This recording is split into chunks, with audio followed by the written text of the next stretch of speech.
श्री गणेशाय नमः। जय श्री कृष्णा। आज मैं श्रीमद् भागवत महापुराण के प्रथम स्कंद के चतुर्थ अध्याय के भावार्थों को पढ़ने जा रही हूँ, जिसमें अपशगुन देकर महाराज युधिष्ठिर का शंका करना और अर्जुन का द्वारका से लौटना।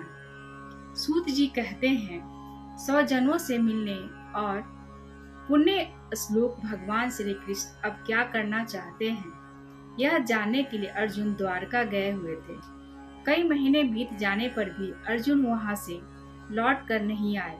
धर्मराज युधिष्ठिर को बड़े भयंकर अपशगुन दिखने लगे। उन्होंने देखा काल की गति बड़ी विकट हो गई है। जिस समय जो ऋतु होनी चाहिए उस समय वह नहीं होती और उनकी क्रियाएं भी उल्टी ही होती है। लोग बड़े क्रोधी, लोभी और असत्य परायण हो गए हैं।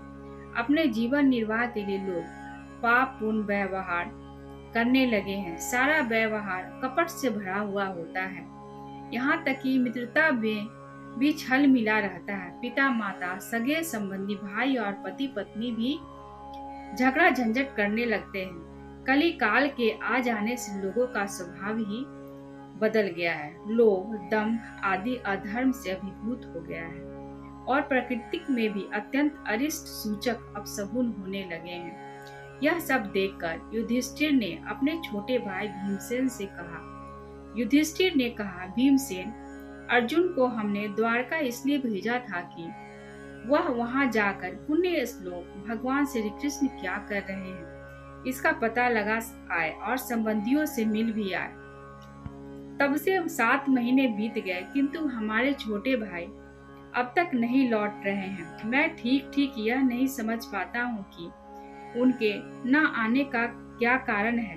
कहीं देवर्षि नारद के द्वारा बतलाया हुआ वह समय तो नहीं आ पहुंचा है जिसमें भगवान श्री कृष्ण अपने लीला विग्रह का संवरण करना चाहते हैं। उन्हीं भगवान कृपा से हमें यह संपत्ति, राज्य, स्त्री, प्राण, कुल, संतान, शत्रुओं पर विजय और स्वर्ग आदि लोगों का अधिकार प्राप्त हुआ है।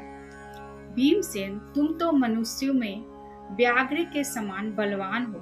देखो तो सही, आकाश में उल्कापात, पृथ्वी में भूकंप आदि और शरीर में रोग आदि कितने भयंकर अपशगुन हो रहे हैं।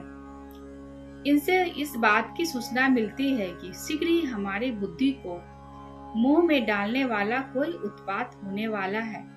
प्यारे भीमसेन, मेरी बाईं जांघ, आंख और भुजा बार बार फरक ही रही है। हृदय जोर से धड़क रहा है। अवश्य ही बहुत जल्दी कोई अनिष्ट होने वाला है। देखो, यह सियारिन उदय होते हुए सूर्य की ओर मुंह करके रो रही है और उसके मुंह से तो आग भी निकल रही है। यह कुत्ता बिल्कुल निर्भय सा होकर मेरी ओर देखकर चिल्ला रहा है। भीमसेन, गौ आदि अच्छे पशु मुझे अपने बाएं करके जाते हैं और गधे आदि बुरे पशु मुझे दाहिने कर देते हैं। मेरे घोड़े आदि वाहन मुझे रोते हुए दिखाई देते हैं। यह मृत्यु का दूत पडुखू, उल्लू और उसका प्रतिपक्षी कौवा रात को अपने कर्ण कठोर शब्दों से मेरे कानों को कपाते हुए विश्व को सुना दे रहा है। दिशाएं धुंधली हो गई हैं। सूर्य और चंद्रमा के चारों ओर बार बार मंडल बैठते हैं। यह पृथ्वी पहाड़ों के साथ कांप उठती है। बादल बड़े जोर जोर से गरजते हैं और जहां तहां बिजली भी गिरती ही रहती है।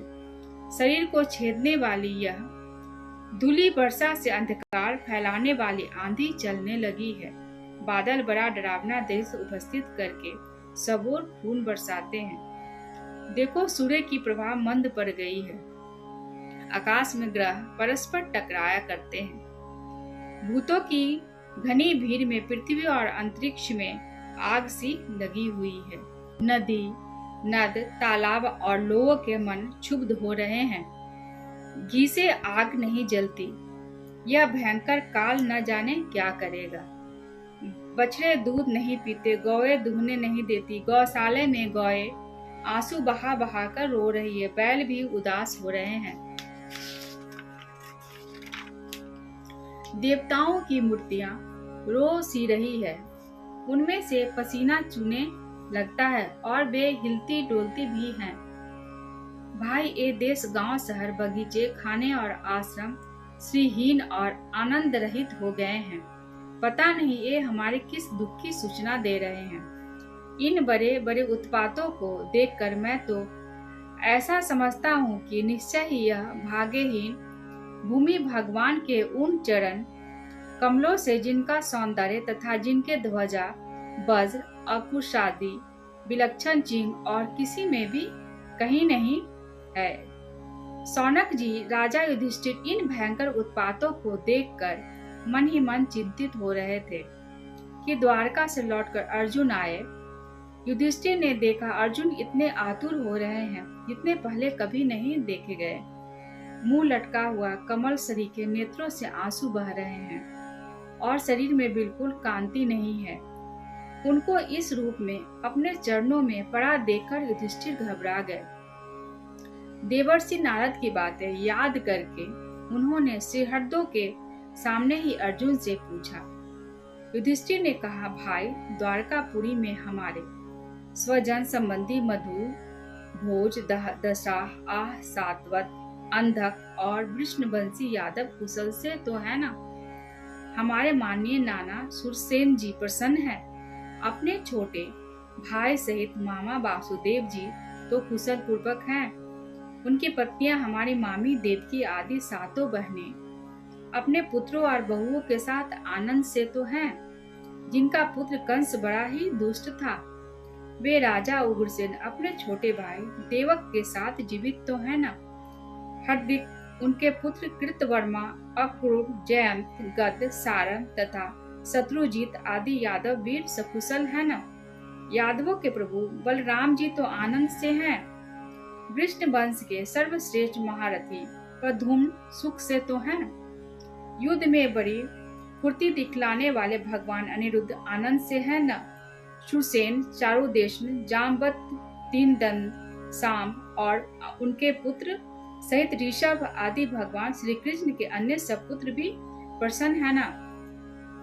भगवान श्री कृष्ण के सेवक श्रुतदेव, उद्धव आदि और दूसरे सुनंदन, नंद आदि प्रधान यदुवंशी तो भगवान श्री कृष्ण और बलराम के बाहुबल से सुरक्षित हैं। सबके सब सकुशल है ना? हमसे अत्यंत प्रेम करने वाले वे लोग कभी हमारा कुशल मंगल भी पूछते हैं। भक्तवत्स ब्राह्मण भक्त भगवान श्री कृष्ण अपने सब जनों के साथ द्वारका की सुधर्मा सभा में सुखपूर्वक विराजते हैं ना? वे आदि पुरुष बलराम जी के साथ संसार के परम मंगल, परम कल्याण और उन्नति के लिए द्विवंश स्वरूप क्षीर सागर में विराजमान हैं। उन्हीं के बाहुबल से सुरक्षित द्वारकापुरी में यदुवंशी लोग सारे संसार के द्वारा सम्मानित होकर बड़े आनंद से विष्णु भगवान के पार्षदों के समान विहार कर रहे हैं। सत्यभामा आदि 16,000 रानियां प्रधान रूप से उनके चरण कमलों की सेवा में रत रहकर उनके द्वारा युद्ध में इंद्रादि देवताओं को भी हराकर इंद्राणी के भोग योग्य तथा उन्हीं की अभिष्ट परिजात आदि वस्तुओं का उपयोग करती हैं। यदुवंशी और श्री कृष्ण के बाहुदंड के प्रभाव से सुरक्षित रहकर निर्भय रहते हैं और बलपूर्वक लाई हुई बड़े बड़े देवताओं के बैठने योग्य सुधर्मा सभा को अपने चरणों से आक्रांत करते हैं। भाई अर्जुन, यह भी बताओ कि तुम स्वयं तो कुशल से हो ना? मुझे तुम श्रीहीन से दिख रहे हो। वहाँ बहुत दिनों तक रहे, कहीं तुम्हारे सम्मान में तो किसी प्रकार की कमी नहीं हुई। किसी ने तुम्हारा अपमान तो नहीं कर दिया? कहीं किसी ने दुर्भावपूर्ण अमंगल शब्द आदि के द्वारा तुम्हारा चित्त तो नहीं दुखाया? अथवा किसी आशा से तुम्हारे पास आए हुए याचकों को उनकी मांगी हुई वस्तु अथवा अपनी ओर से कुछ देने की प्रतिज्ञा करके भी तुम नहीं दे सके? तुम सदा शरणागतों की रक्षा करते आए हो। कहीं किसी भी ब्राह्मण, बालक, गौ, बूढ़े, रोगी, अबला अथवा अन्य किसी प्राणी का जो तुम्हारी शरण में आया हो, तुमने त्याग तो नहीं कर दिया? कहीं तुमने अगम्य स्त्री से समागम तो नहीं किया, अथवा गमन करने योग्य स्त्री के साथ असत्य कारण पूर्वक समागम तो नहीं किया। कहीं मार्ग में अपनों से छोटे अथवा बराबरी बालों से हार तो नहीं गए, अथवा भोजन करने योग्य बालक और बूढ़ों को छोड़कर तुमने अकेले ही तो भोजन नहीं कर लिया। मेरा विश्वास है कि तुमने ऐसा कोई निंदित काम तो नहीं किया जो तुम्हारे योग्य न हो। अपने परम प्रियतम अभिनय हृदय परम सुहृद भगवान श्री कृष्ण से तुम रहित हो गए हो, इसी से अपने को शून्य मान रहे हो। इसके सिवा दूसरा कोई कारण नहीं हो सकता जिससे तुमको इतनी मानसिक पीड़ा हो। आज मैं श्रीमद् भागवत महापुराण के प्रथम स्कंद के चतुर्थ अध्याय के भावार्थों को पढ़ूंगा। मेरे से यदि कोई त्रुटि हुई होगी तो मुझे क्षमा करना। जय श्री कृष्ण।